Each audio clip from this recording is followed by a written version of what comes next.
Ups, vou só desligar isso aqui, ter certeza que minha filha não vai me ligar mais. Que ela devia estar aqui e não tá, sem vergonha.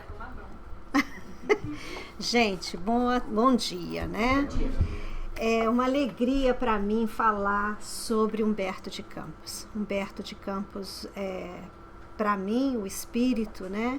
Ele veio trazer tantos ensinamentos. E ele é o autor do meu livro, do segundo, porque eu tenho 2 livros favoritos. O primeiro é Paulo Estevão e o segundo é Boa Nova.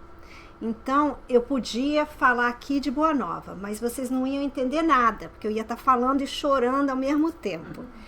Porque é um livro, assim, que toca meu coração de forma muito especial. Humberto de Campos, quando fala desse livro Boa Nova, ele leva a gente caminhando junto com Jesus, entendendo os apóstolos. Enfim, é um livro que, se vocês ainda não tiveram a oportunidade de ler, leiam, porque ele é maravilhoso, sem dúvida alguma.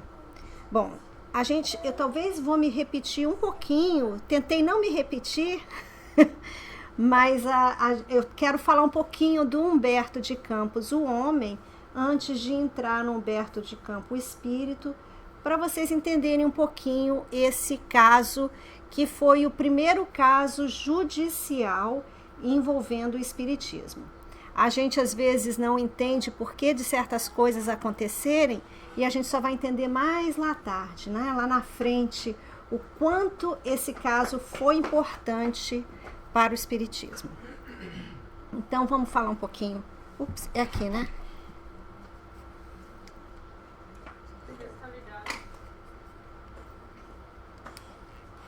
Não tá. Vamos falar um pouquinho sobre Humberto de Campos. O nome dele completo é Humberto de Campos Veras.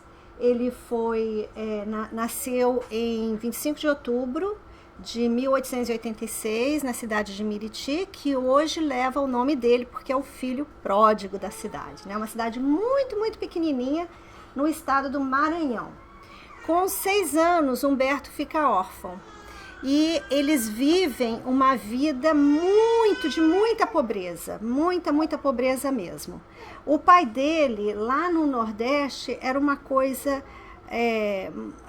comum na época de, às vezes, o marido ter filhos com outras pessoas que não eram as esposas.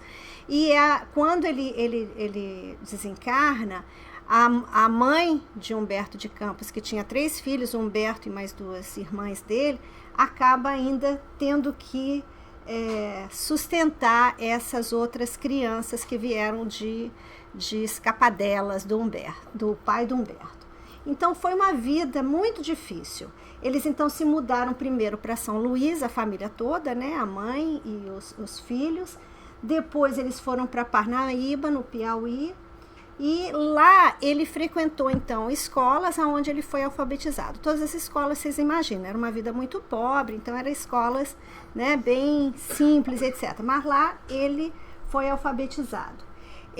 As profissões dele, ele foi praticante de alfaiate, ele foi caixeiro de loja, ele foi lavador de pratos, balconista de mercearia e aprendiz de tipógrafo. Ou seja, desde criança, ele mesmo na escola, ele trabalhava. Estava sempre trabalhando para ajudar a mãe e os irmãos. Aos 13 anos, ele continuou oscilando, né, de emprego em emprego, e depois ele se sentia muito solitário. E eu acho interessante essa fase dele, porque essa solidão dele fez ele buscar, então, as bibliotecas públicas. E foi lá, então, que ele conheceu o autor que ele mais gostava, que foi Júlio Verne. Então, ali ele entrou dentro das histórias de Júlio Verne e começou, então, aquela caminhada dele que a gente veria um dia a ser Humberto de Campos, como a gente conhece que ele foi. Em 1901, ele era balconista na loja de um tio, que era o tio Emídio, e um outro tio dele, o Antonino, foi até São Luís e falou para ele: olha, vem comigo, eu vou te arrumar um trabalho melhor em Belém. Então você vem comigo. E ele ficou, oba, né? Pediu demissão do trabalho dele lá da loja do tio Emídio e ficou esperando. Só que passou 1 mês, 2 meses, 3 meses, ou 4 meses, 6 meses depois, ele teve que voltar a trabalhar porque o tio Antonino não deu continuidade na proposta que ele fez para ele. Então ele teve que voltar a trabalhar com o tio Emídio. E tudo na vida, né, gente, tem uma coisa divina. Às vezes a gente não sabe porque ele estava tão esperançoso de ir trabalhar lá em Belém, ter outras oportunidades, mas o que acontece? Esse tempo que ele ficou trabalhando com o tio Emídio na loja, ele pôde entrar em contato com alguns escolares.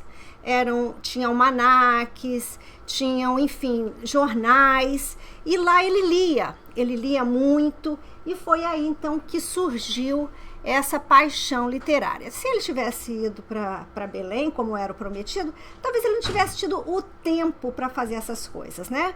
Que às vezes a gente pensa assim, meu Deus do céu, eu tô com tanto tempo na minha mão, o que eu vou fazer com esse tempo todo? Ele, então, aproveitou aquela oportunidade e se ligou nessa paixão, que era a paixão literária, que ele já tinha desenvolvido lá atrás, com 13 anos, né, quando ele estava ia às bibliotecas.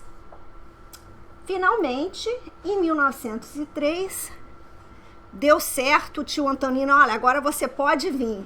E ele então embarcou para Belém do Pará, e lá ele vive uma situação muito crítica. Ele sofre de neurastenia, tem neurastenia, tipo uma depressão muito forte, junto com momentos assim de muita tristeza e muita melancolia. Como uma crise nervosa. Eram crises, né? Crises que vinham assim, e ele sofria demais disso.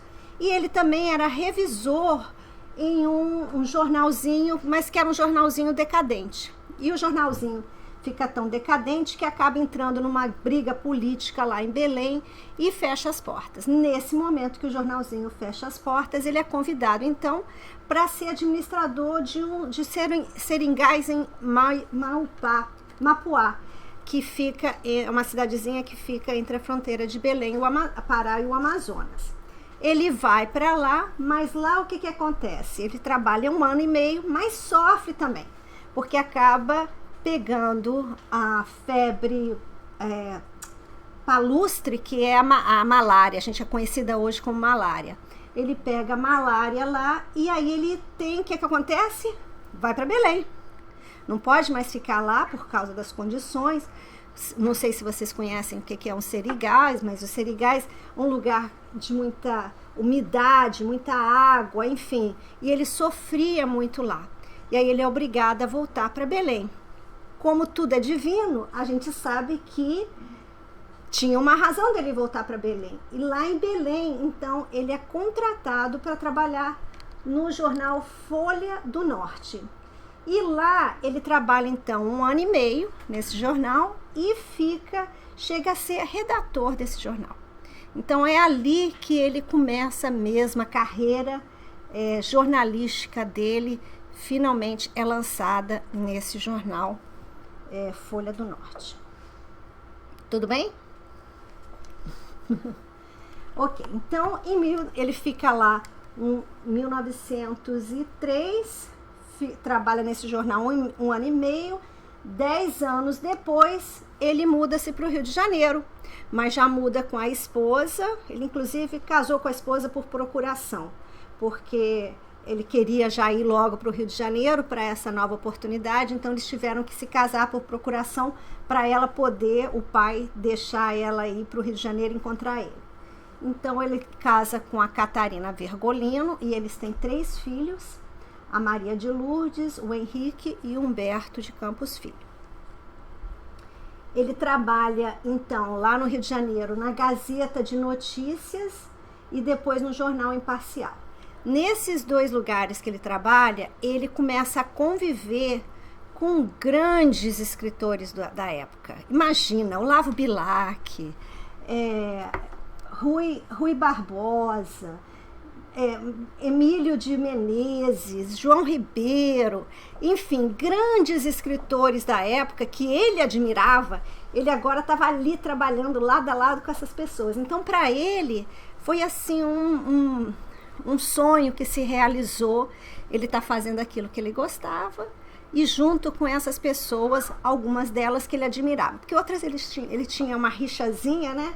Especialmente o Emílio de Menezes. Então, nessa mesma época, ele escreve uma seção política que chama Ecos. E ele começou e produzia contos, etc. Tudo muito no humor, muito sarcástico, que esse era o jeito que Humberto escrevia. E ali ele começou, então, usar o pseudônimo de Conselheiro XX. O Conselheiro 20, eu não sei, né? Eu gosto de falar XX, porque depois lá na frente a gente vai ver o porquê, né? Esse Conselheiro XX, gente, é como se fosse hoje não só ele escrevia sobre política, mas ele era um conselheiro. Então você escrevia para ele, olha, imagina, a gente está falando em 1913. Tem uma reportagem, uma das pessoas que escreveu para ele era uma senhora que estava com o marido dela, e o marido dela batia nela, desqualificava ela. Ups! Meu filho. E desqualificava ela e etc. Desqualificava os 2 filhos, eu só tenho 2, hein? A não ser que o outro ligue lá do mundo espiritual para mim. Mas ele desqualificava muito a esposa. E aí o que my goodness! Você não tinha desligado aqui, Raquelzinha? O iPad não funciona. So sorry. Gente, desculpa. Ele ainda não entendeu. Quando então essa senhora escreveu para ele, olha, que eu faço, não sei o quê, porque ele era esse tipo de coisa que Humberto fazia. E ele escreveu para ela, olha, vai embora para o Uruguai, para os Estados Unidos, qualquer lugar que tenha divórcio, mas larga esse homem, porque esse homem não estava te fazendo feliz. Então, ele fazia muito isso. Então, essa coluna dele, ele fazia críticas aos políticos, ele fazia crítica à sociedade da época, ele usava essa coluna para mexer com status quo das pessoas, entendeu? Se você tinha alguma crença, ele mexia nessa crença. Então, ele era muito instigador dentro dessa coluna.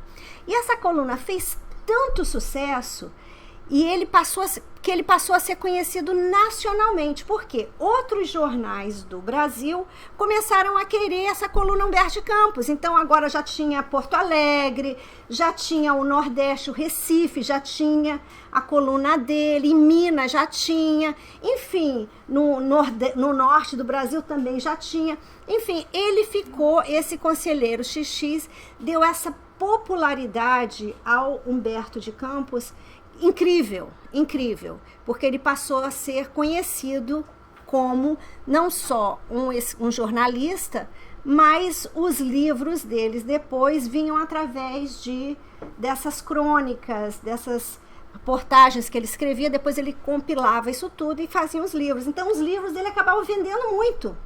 Então ele hoje, eu não sei quem que a gente poderia comparar ele, mas ele era assim um grande escritor, conhecido até mais do que esses outros escritores famosos, por conta da popularidade dele falar para o povo o que o povo precisava ouvir, o que o povo queria muitas vezes ouvir, e por mexer nessas coisas todas, né? Em 1920, aos 33 anos, ele é então eleito como membro da Academia Brasileira de Letras, e ele ficou no lugar do Emílio de Campos. E eu achei interessante o que ele falou, Emílio de Menezes. Eu achei interessante o que ele falou no dia que ele aceitou, né? Ele falou, não cheguei muito alto, nem muito perto, porque vim de muito baixo e de muito longe. Então ali você já consegue sentir um pouquinho o espírito desse homem, né? Quem era Humberto de Campos. Então foi dessa forma que ele se definiu.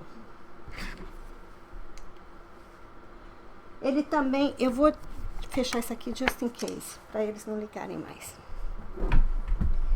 Ele também foi pioneiro na reforma agrária. Olha que interessante. Ele tinha tanto esse envolvimento com o povo, né, que ele queria sabe, ele achava um absurdo poucos serem donos de muito. Então ele lutava contra as riquezas, as grandes riquezas. Ele tinha até uma coisa meio socialista na época, né? E eu achei bonito também essa frase que ele fala: a justiça traz na mão uma espada, quando deveria trazer um coração. Não nasci para ser amigo dos opressores, mas para companheiro dos desgraçados. Você vê que é uma coisa que Humberto de Campos já trazia, né? Não só um pouquinho do Conselheiro XX ele trazia isso, mas também era um movimento dele de querer ajudar aquelas grandes massas. Quando ele completou 40 anos, em 1927, ele foi eleito deputado pelo Maranhão, mas com a Revolução de 1930, ele então foi cassado, o mandato dele. Obrigada. Né? Ele e Getúlio Vargas eram rivais políticos, lógico, né? Mas o que acontece? Mesmo sendo rivais políticos, Getúlio Vargas tinha uma grande admiração pelo homem e pelo escritor Humberto de Campos. Então, o que Getúlio fez?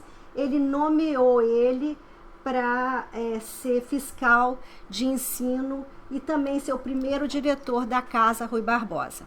Então, em agradecimento, ele ficou tão feliz, porque, lógico, ele tinha uma família para criar, né? Naquela época ele ficar sem o salário dele, e vocês sabem que escritor e jornalista não é um salário que você pode ter. Jornalista não ganha muito bem, e escritor, naquela época, né?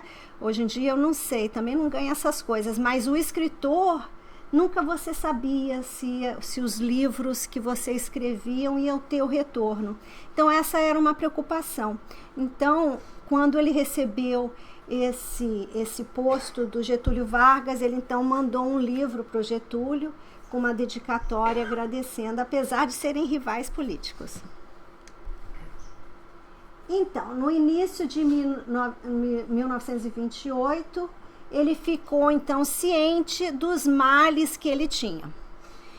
Ele foi diagnosticado com a atrofia da hipófise e com agromegalia, que é o gigantismo dos ossos do rosto e também o gigantismo dos dedos da mão. Então, vocês imaginam as dores físicas que ele não sentia. Foram depois publicados, anos depois da sua morte, os diários secretos de Humberto de Campos, onde ele coloca em detalhes o sofrimento físico dele. Era uma coisa assim, terrível, você chora quando você lê, porque são dores atrozes que ele sentia, coisas assim que a gente não sabe aonde que ele encontrava a paz de espírito, a inspiração para ele continuar escrevendo. Mas ele sabia que se ele parasse de escrever, a família não ia ter o ganha-pão. Então ele precisava escrever. Então ele ficava naquele afã, né? E a forma que ele encontrava um pouco de paz era através das escritas dele. Porque no momento que ele começava a escrever, ele entrava então dentro daquele mundo que fazia ele, pelo menos parcialmente, temporariamente, ele se afastar do mundo físico dele, que era tão dolorido, né? Então eu achei interessante, ele fica cego do olho, de um olho, e a semelhança de Milton, Castilho e Camões, ele escreveu, que eu acho incrível essa esses poemas dele. Ele escreve, só para a gente ter um gostinho do que era Humberto de Campos, né? Manhãs neurastênicas, noites sofridas, síncopes dos nervos, do cérebro e da vontade, ânsias de choro, desejo de sono. Ele tinha desejo de poder dormir para sair daquela dor, né? E ele então adaptou para ele os versos do poeta Scarron, que falava: o homem cansado da lida não inveja desde a sorte. Ele conheceu a morte 1000 vezes dentro da vida. Ou seja, ele morria todos os dias, ele morria um pouquinho naquelas dores incríveis que ele sentia.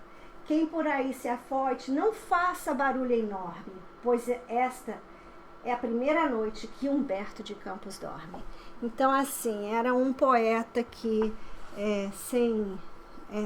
era linda, uma vida linda. Por isso que eu quis trazer um pouquinho da vida do homem, para a gente poder entender a vida do espírito. Os 5 últimos anos da vida dele foram, então, o auge da sua popularidade. Mas com isso, e ele publicou o livro Memórias, que é o livro assim de mais, que é mais famoso dele, é esse livro Memórias. Mas ele deixa de atuar como um conselheiro XX. Eu achei isso muito interessante e depois a gente vai ver o porquê isso lá na frente. Porque o conselheiro XX era um pseudônimo, a gente sabe que quem usa um pseudônimo porque não tem coragem de falar na frente, né? Então já prefere se esconder, ou politicamente, ou por medos, etc. Mas era como ele se sentia seguro de poder falar o que ele acreditava sobre a sociedade, sobre a política, enfim, sobre as questões sociais do Brasil, e falar as coisas que ele gostaria de falar para as pessoas que mandavam para ele. Mas ele parou. Ele, nesses últimos 5 anos, ele resolveu, não quero mais escrever como essas coisas do conselheiro XX. Foi muito difícil porque as pessoas continuavam escrevendo para ele. Então, para ele, a tendência de que, quando você gosta de ajudar uma pessoa, quando você vê aquilo e você gostaria, tanto que ele nem abria. A maioria das cartas que ele recebia, ele não tinha coragem de abrir, porque ele se sentia ainda com aquela cobrança de poder ajudar e abrir e ajudar as pessoas, mas ele não queria mais esse capítulo na vida dele. Ele queria ser ele e ele queria poder falar as coisas que ele acreditava como ele mesmo, como Humberto de Campos. Ele perde o mandato de deputado, né, e entra em dificuldades financeiras muito difíceis mesmo. Então, o que acontece? Porque ele parou de escrever esse artigo que dava dinheiro para ele, que era publicado no Brasil inteiro, né? E perdeu o mandato, então ele começou a mudar demais. E nessa época, por conta de todo esse tumulto que ele passava, financeiro e de saúde, etc., o estilo literário de Humberto de Campos muda. Ele fica mais espiritualizado. Então, tem 3, eu vou pedir para você ler, porque está muito difícil para mim. Tem 3, se você puder sentar aqui, ó, porque aí as pessoas que estão ouvindo podem ouvir você. Tem 2 jornalistas que falam sobre esse novo Humberto de Campos. O primeiro, então, é o Herman Lima. Humberto de Campos enche os seus escritos de um tão alto espírito de humanidade que atinge às vezes a pureza das grandes vozes cristãs. Quanto mais sofre, mais a sua palavra se depura e mais resplandece. Isso. E teve depois uma outra avaliação de João Climaco Bezerra, que também fala sobre essa nova fase de Humberto de Campos. A doença impiedosa prostra-o inexoravelmente, desfigura-o, atormenta-o de dores cruciais. À sua casa chegam cartas do Brasil inteiro, mensagens de solidariedade, pedidos angustiantes de socorro e de conselhos. Humberto de Campos, abatido pela desdita, encontra dentro da alma amargurada as palavras de consolo e de esperança. É sentimental, tocado daquele lirismo que constitui o traço de nitidez maior da psicologia da nossa gente, mas não é piegas. Faz do seu sofrimento o sofrimento de quantos são atingidos pela desventura e pelo infortúnio. Seu estilo se cristaliza no suplício. Então isso é só para vocês terem um glimpse de quem foi esse homem, esse escritor Humberto de Campos. Ainda sobre a vida dele encarnada, ele conheceu então Chico Xavier antes de desencarnar, porque foi pedido para ele fazer uma crítica sobre esse escritor que estava escrevendo com livro, crônicas e coisas com espíritos de grandes poetas e grandes escritores que já não estavam mais. Então o Diário Carioca pediu para ele fazer duas críticas desses livros, né? E aí o Humberto de Campos, então, sai na primeira página do jornal, inclusive, essas duas críticas, e é a primeira vez, inclusive, que o espiritismo é colocado assim, numa página de um jornal, porque antes ainda era uma coisa meio que escondida, meio que não aceita e etc. Mas o Parnaso Além Túmulo, que foi o primeiro livro do Chico Xavier, traz então essa questão, e Humberto de Campos então entra em contato com Chico Xavier 2 anos antes dele desencarnar. Você pode ler para mim o último parágrafo? Nelas, ressaltava que traços característicos dos poetas apareciam nos versos mediúnicos, e com uma ironia que lhe era típica, lamentava a ideia de que pós-mortem continuassem a poetar, de um modo muito semelhante a como escreviam em vida, o que não seria uma grata revelação. Humberto desencarna 2 anos depois. Uhum. Então ele está falando, puxa vida, né? Eles estão desencarnando e continuam escrevendo, como é que é isso? Existia na época as pessoas escreviam um modo de escrita onde elas copiavam um autor, um escritor. Isso era chamado parnache ou à la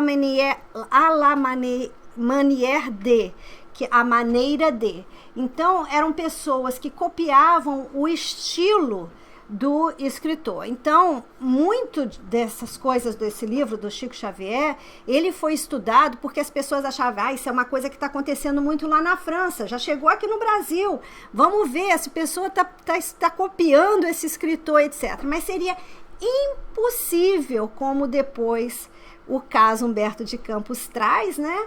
Impossível uma pessoa copiar, não nem copiar, escrever. Seria impossível ele copiar, né? Essa variedade de escritores com uma sensibilidade e com uma fidelidade muito digna. Então seria impossível isso tudo acontecer.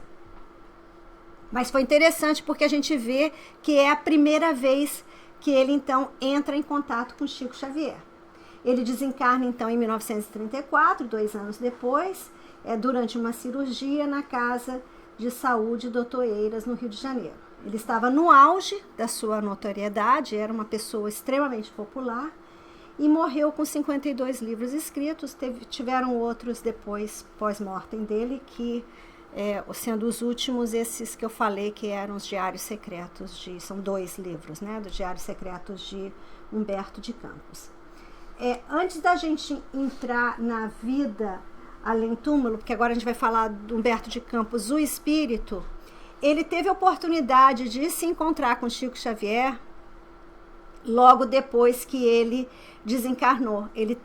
O Chico Xavier foi levado durante o sono dele, né, no mundo espiritual, e ele estava nesse lugar onde brilhava demais, era um lugar que tinha muita luz, e tinha uma árvore específica, e essa árvore brilhava, era quase como se fosse aquela luz fluorescente, né, e aí se encaminha para ele essa pessoa que estava lá conversando com outro senhor, e fala assim, é você o menino do Parnaso.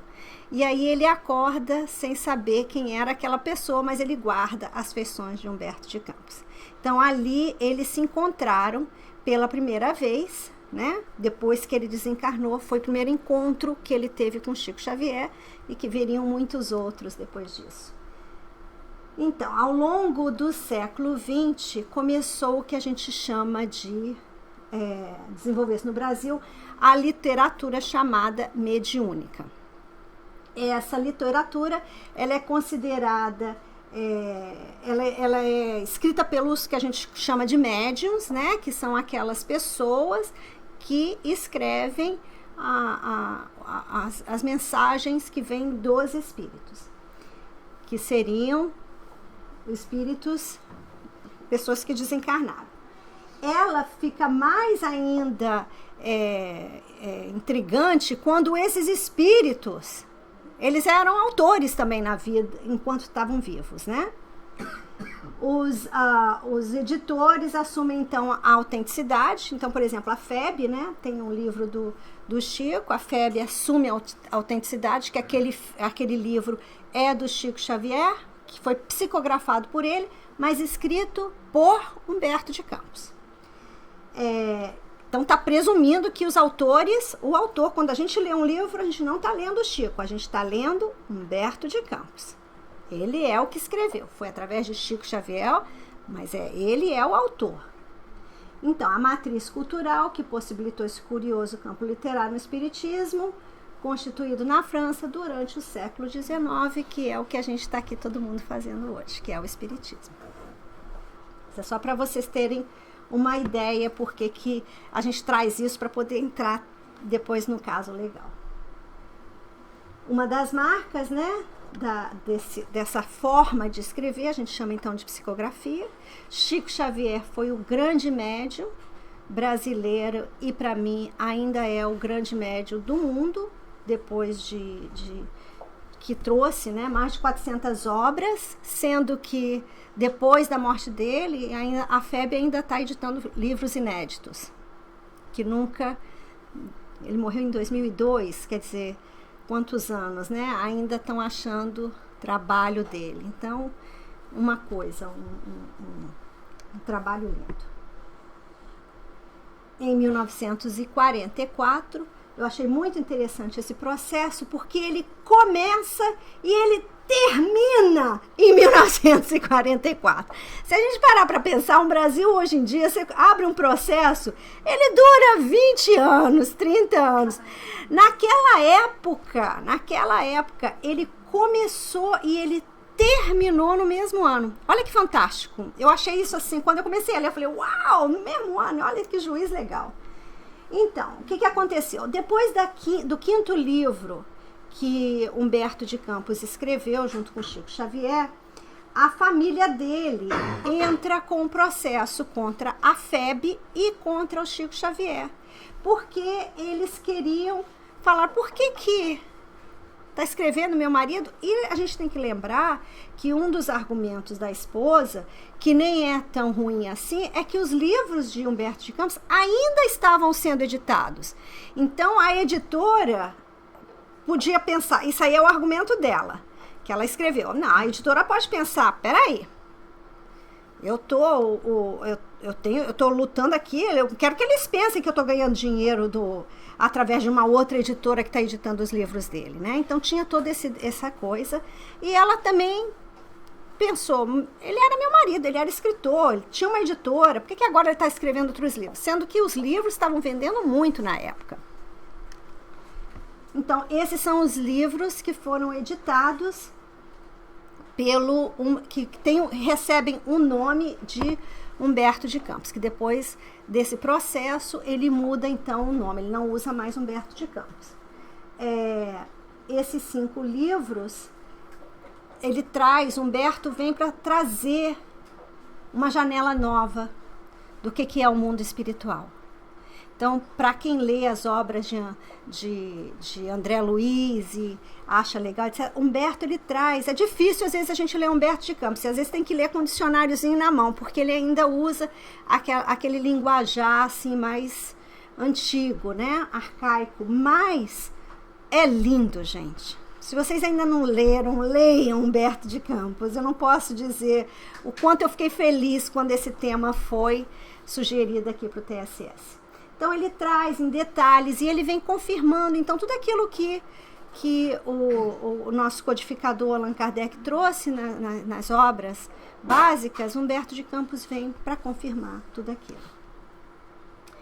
Então, a quem pertencem esses direitos autorais? Essa era a grande questão do caso Humberto de Campos, porque a mulher queria ganhar o direito, né? Se é meu marido, então eu tenho que ter pelo menos o valor monetário das coisas, né? E se não é, como é que você vai usando o nome assim do meu marido? Imaginem, seu marido era um autor famoso, né, no Brasil, e ela ficou preocupada também, não só pelo lado do que estava sendo dito, mas principalmente porque ela queria também receber um dinheiro aí desses livros que a FEB estava vendendo e vendendo muito bem. Então, para o Espiritismo, ambos... lê para mim. Ambos participam da criação da obra, o Espírito e o Médium. Isso. E em 1944 não existia nenhum tipo de precedência desses casos. Isso não existia. Como é que então era um caso novo, em todos os sentidos ele era novo. E por isso que me assusta mais ainda de ter demorado menos de um ano para ser resolvido. Menos de um ano, foram meses. Os herdeiros, então, e as editoras queriam a exclusividade, né, do trabalho, e o primeiro caso também a ser levado às cortes brasileiras. Então, é isso aí. Então, herdeiros versus Chico Xavier. Então, agora a gente tem os herdeiros, era a viúva e os 3 filhos. Algumas publicações trazem que era ele só e os 2 filhos, que a filha não entrou. Mas eu li um livro do Miguel Timpone, que escreveu todo o caso, né? Foi o advogado de defesa da FEB e do Chico, e ele lá mostra os autos todos e mostra que foram os 3 filhos. Como titulares dos direitos autorais, eles queriam então receber esse dinheiro. As livrarias espíritas, as prateleiras estavam sempre vendendo os livros e etc. E então ela queria receber o dinheiro que ela achava que ela tinha de direito. Então, o Chico, no dia 7, eu esqueci, eu não coloquei a data, mas acho que foi em julho, no dia 7 de julho, ele recebe então dessa vara, da 8ª vara do Rio de Janeiro, essa carta intimando ele a participar disso. Ele entra em pânico, aí ele começa a falar, a Emmanuel para, né, perto dele, ele fala assim, meu Deus do céu, será que eu vou ser preso aqui ou vou ser preso no Rio de Janeiro? Eu prefiro ser preso aqui, porque aqui pelo menos todo mundo me conhece, eu não quero ser preso no Rio de Janeiro. E aí, lógico, Emmanuel é muito sábio, né? E Emmanuel fala, meu filho, você é planta muito fraca, você não vai... merece ser preso e morrer como Cristo. Então ele estava falando para o Chico de alguma forma, né? Fica calmo que não é bem por aí, né? Não fica desse jeito, dando aquele jeitinho dele de Emmanuel, tão querido. Então foi necessário esse escândalo, e isso para mim que é a coisa mais importante do caso Humberto de Campos. Por quê? Foi através desse escândalo, porque, pensa bem, Humberto de Campos era conhecido nacionalmente. Todo mundo conhecia ele. E esse escândalo, alguém escrevendo um outro livro, Humberto de Campos morreu, então, porque as pessoas queriam ler Humberto de Campos. Então, mesmo que fosse espírita, eu quero comprar o livro, né? Mas foi através desse escândalo que Chico Xavier, as obras foram analisadas em detalhe, que isso nunca tinha acontecido antes. Então, para mim, a coisa mais importante que saiu desse caso Humberto de Campos é que deu credibilidade ao espiritismo. o espiritismo agora, porque, olha, foram várias pessoas, e as pessoas, assim, pessoas mais capacitadas do Brasil nessa linha, nessa área, que liam antes, e se vocês lerem esse Ante os Tribunais, esse livro do Miguel Timpone, vocês vão ver com detalhes a capacidade das pessoas que estavam fazendo isso e lendo o que eles achavam da literatura de Chico Xavier. Então, eu achei assim incrível. Eu não vou dar conta de ler e eu também estou preocupada com o tempo. Você quer ler? Só um dos historiadores, que é o Garcia Júnior, escreveu isso sobre Chico Xavier, que o Chico... Você quer ler? Sim. Bastaria que Chico Xavier viesse aqui para o Rio, mudasse o seu indumento de pobre para um dos bons ternos de cavaleiro abastado e entrasse a frequentar as rodas intelectuais. Com talento para produzir o que já se lhe passou pelo lápis, psicograficamente, hoje ele poderia ufanar-se de ser um dos maiores escritores do Brasil. Então, isso foi um dos historiadores brasileiros na época de mais gabarito falou isso.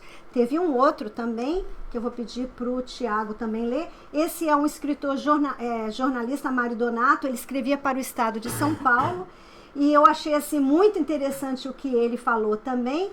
Ou se aceita Humberto substituído no mundo, ou se aceita Chico Xavier valendo por um Humberto e mais meia dúzia de...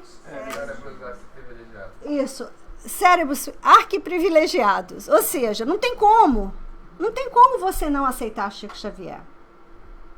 E isso saiu num jornal, o maior jornal do estado de São Paulo, na época, né?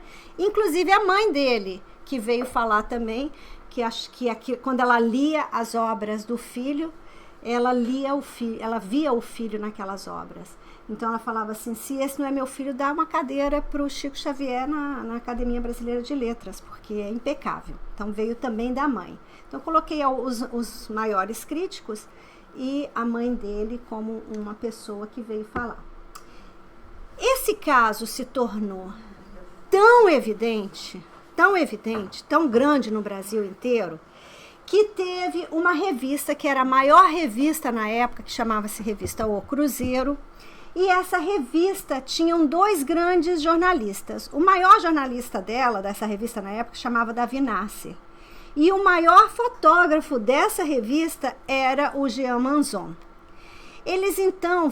Bom, isso no meio do problema todo, não tinha resolvido, o caso estava lá, o juiz estava indo lendo os casos, ainda estavam indo para fazer o julgamento, eles ainda estavam dando depoimentos, ou seja, não tinha nada perto, estava no meio. O que esses 2 jornalistas fazem? Eles falam, vamos lá em Pedro Leopoldo entrevistar.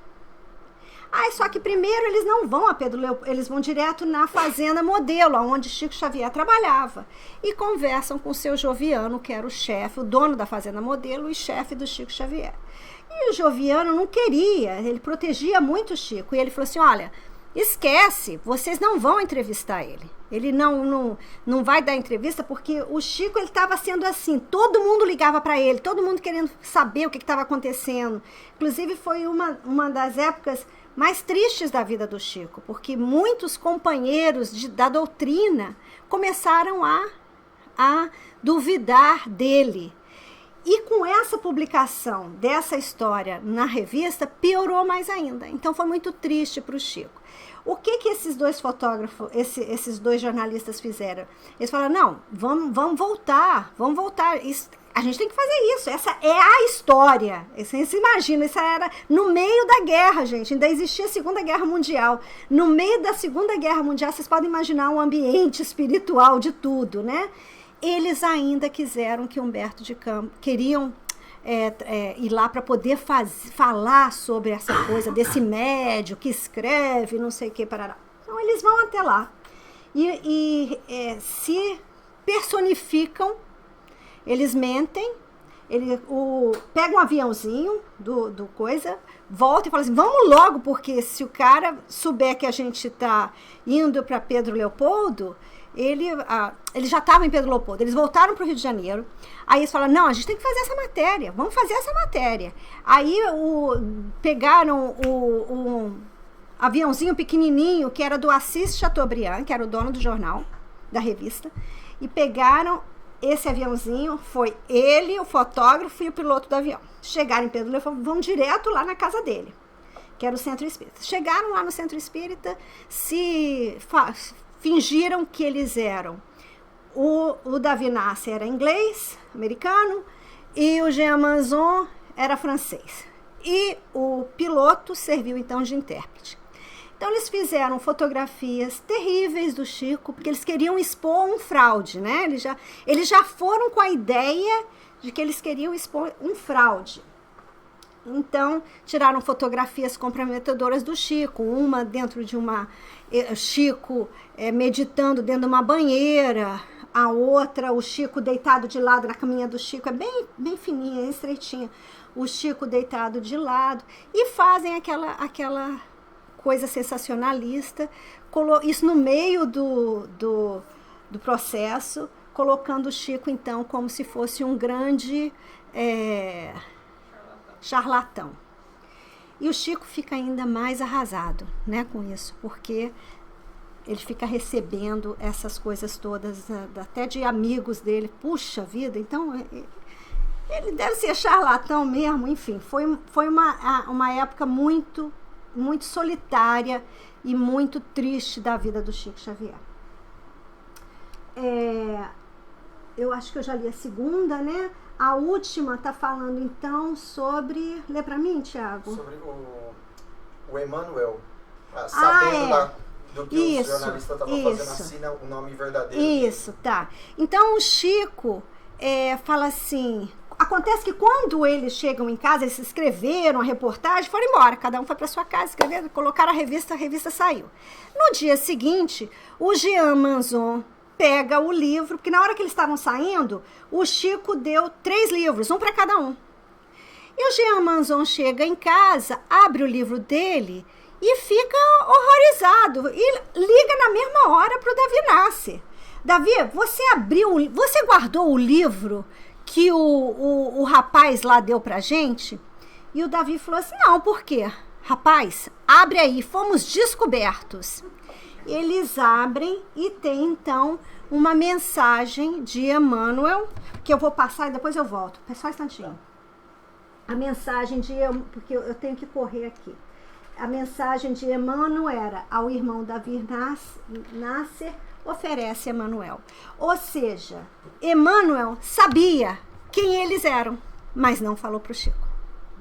Só escreveu e o Chico não lembrava, né? O Chico entregou os livros. Gente, demorou 30 anos, isso ficou num segredo. Isso ficou num segredo entre eles. Eles fizeram um pacto de segredo, os 2 jornalistas e o piloto do avião. A gente não pode falar. Até que 30 anos depois vem o Davi Nasser e fala, esclarece, porque ele não aguentava mais, a culpa era tanta que ele tinha que falar a verdade.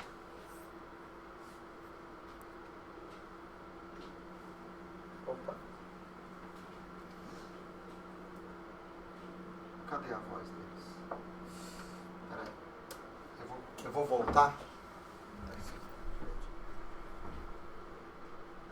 Os repórteres Davi Nasser e Jean Manzon, da revista O Cruzeiro, foram à cidade de Pedro Leopoldo para testar os poderes mediúnicos de Chico Xavier. Os 2 apresentaram-se como jornalistas americanos. Bom, eu acho que o Davi Nasser entrou na história do Chico para tentar desmoralizá-lo. Davi Nasser foi esse jornalista que, junto com o Jean Manzon, fizeram grandes reportagens na revista Cruzeiro. Que era uma revista muito famosa na época. O Jean Manzon conseguiu fazer umas fotos muito especiais de Chico Xavier, em posições particulares. o Nasser deu uma visibilidade negativa para o Chico, colocou o Chico na principal revista semanal de informação do país. E ele era um cara que não media esforços para melhorar a história que ele estava contando. O que importava para ele era a verossimilhança, não a verdade. Mas eles tentavam ver se onde era a falsidade de Chico Xavier e não conseguiram. Foi uma exposição negativa, mas que lançou o Chico nacionalmente. Então tira o Chico de Minas Gerais, que era aquele personagem do interior de Minas, e coloca o Chico no Brasil. Quando foi de madrugada, nós vamos telefonar. Esse é o da Vinácia. Viu o seu livro que o Chico Xavier me deu? Falei, não. Estava escrito exatamente isso. Ao meu irmão Davi Nasser, de Emanuel, por coisas assim, é que eu tenho muito medo de me envolver em assuntos de espírito. Pode parar. Pois é, nem com isso, né? Mas ele, não nessa entrevista, numa outra, Davi Nasser fala que essa é o grande... É a coisa assim, pior que ele já pôde ter feito na vida dele foi essa reportagem com Chico Xavier, e que ele lamentava terrivelmente ele ter feito isso, que ele ia carregar esse erro dele para todas as vidas que viriam. Então aqui é ainda o que a gente estava falando. Então, gente, quantos dias depois? 11 dias depois dessa revista ter saído, desse escândalo todo ter saído, onde as pessoas achavam que Chico era charlatão mesmo. Você está lendo na revista, você pensa, né? É charlatão. 11 dias depois, o juiz bate o martelo e ele fala: a nossa legislação protege a propriedade intelectual em favor dos herdeiros até certo limite de tempo após a morte. Mas o que considera para esse fim como propriedade intelectual são as obras produzidas pelo de cujos em vida. Daí que vem a expressão pelo dita cujos. É esse o cujos aí. Então, ou seja, ele bateu o martelo, não é Humberto de Campos. Tudo que Humberto de Campos tinha era enquanto vida. Uma vez que ele morreu, não é mais dele, não pertence a ele, não pertence à família dele. É então de propriedade, ficou então o ganho de causa foi então da FEB e do Chico Xavier. Eles então ganharam a causa. A viúva apelou. E é engraçado que depois, quando ela fez a apelação, quando ela viu que ela perdeu o caso, aí ela mudou o discurso. Aí ela fala assim: olha, eu tive uma oportunidade de ler aqui os livros, e olha, eu tô vendo aqui que realmente esse aqui não é o meu marido, não é ele escrevendo, porque isso aqui tá a qualidade é muito baixa para isso aqui ser dele. Ou seja, ela mudou o discurso porque ela viu que ela não teria o ganho de causa, né? Gente, os testemunhos de Chico Xavier, agora eu vou ler aqui. Esse livro aqui vem do livro de Sueli Caldas Schubert. Esse livro que Chico Xavier a gente nunca ouve muito dele, né? A gente ouve dos espíritos que ele escreve, mas assim, coisas do Chico mesmo, a gente não ouve. O Chico Xavier, ele teve 2 grandes amigos dentro da FEB. Um foi o Gentuil e o outro foi o Vantuil de Freitas. E o Vantuil e o primeiro presidente ele veio em lugar do primeiro presidente, que não é Gentuil, não. Na hora que eu falei Vantuil, eu vi que não é. Mas é o primeiro presidente da FEB, depois de Bezerra, antes do Vantuil. Então, ele tinha a gente ouve Chico Xavier muito através, a gente conhece Chico Xavier muito através dessas cartas que ele mandava para o Vantuil. Então eu vou ler para vocês aqui essa carta que ele escreveu, né? Que ele dizia que ele escrevia aquela carta com lágrimas nos olhos. O que me dizes referente à atitude de certos confrades que descambam para o terreno das provocações declaradas é a cópia do que sinto também.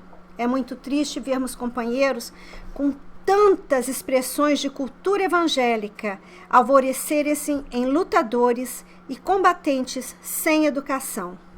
Logo que houve o agravo da sentença, Observando a agressividade de muitos, escrevi mais de 50 cartas privadas e confidenciais aos amigos da doutrina, com responsabilidade na imprensa espiritista, rogando a eles que me ajudarem, por amor de Jesus, com o silêncio e a prece, e não com defesas precipitadas. E confesso-te que algumas dessas cartas foram escritas com lágrimas por mim, tal a desorientação de certos amigos que facilmente se transformam em provocadores e ironistas, esquecendo o mais comezinhos deveres cristãos. Então, isso foi para o Chico Xavier, assim, uma grande prova que ele teve que passar quando ele teve que lidar com esses colegas, né? Esses que eram como se fossem irmãos da doutrina. E que no primeiro momento, se descambam. O que acontece? Não só Chico Xavier sofreu muito, mas o espírito Humberto de Campos também sofreu. Porque não era só, imaginem quantas evocações, tanto da família quanto das pessoas que ficavam, né, trazendo isso. Então ele sofreu muito de ver aquilo tudo acontecer. Então, ele volta, tanto que ele demora uns anos para voltar a escrever, e ele volta depois escrevendo, e esse aqui ainda é um testemunho de Chico Xavier para o Vantuil, aonde ele fala que o Humberto de Campos tem uma novidade para dar para ele, que agora o nosso amigo, vocês veem que ele não usa o nome Humberto. Depois disso tudo, o Chico fica com muito receio. Ele passou uma fase muito de receios mesmo, né? Tanto que o Emmanuel fala para ele: ô Chico, o seu trabalho é de Jesus, você tem que continuar fazendo o seu trabalho, você não pode parar por esses receios. Mas enfim, ele manda essa carta para o Vantuil, falando então que o amigo, que é o Humberto de Campos, voltou a escrever, mas agora ele está usando o pseudônimo de Irmão X. Então, lembra quando ele se escondeu atrás do Irmão XX? Ele volta agora como Irmão X. E ele traz, então, muitas outras obras, né? E ele pede também, por favor, Emmanuel está pedindo que não coloque como livro, coloque como artigo na revista Reformador, que é a revista da Federação Espírita Brasileira, e depois esses artigos todos foram compilados e viraram então os livros do Irmão X. Então esses são os livros do Irmão X, que veio escrever depois, né, como Humberto de Campos, como Irmão X. E esse é o livro do advogado Miguel Timpone, que fez a defesa da FEB e do Chico. Essa psicografia ante os tribunais, esse livro é fascinante. Se alguém tiver vontade de ler, ele vocês podem procurar ele no Google, vocês têm PDF dele. É interessante a gente ver como é que foi todo o processo, né? Muito interessante. E depois, anos depois, o filho de Humberto de Campos Filho, escreve um livro reconhecendo a autoria que era o pai dele.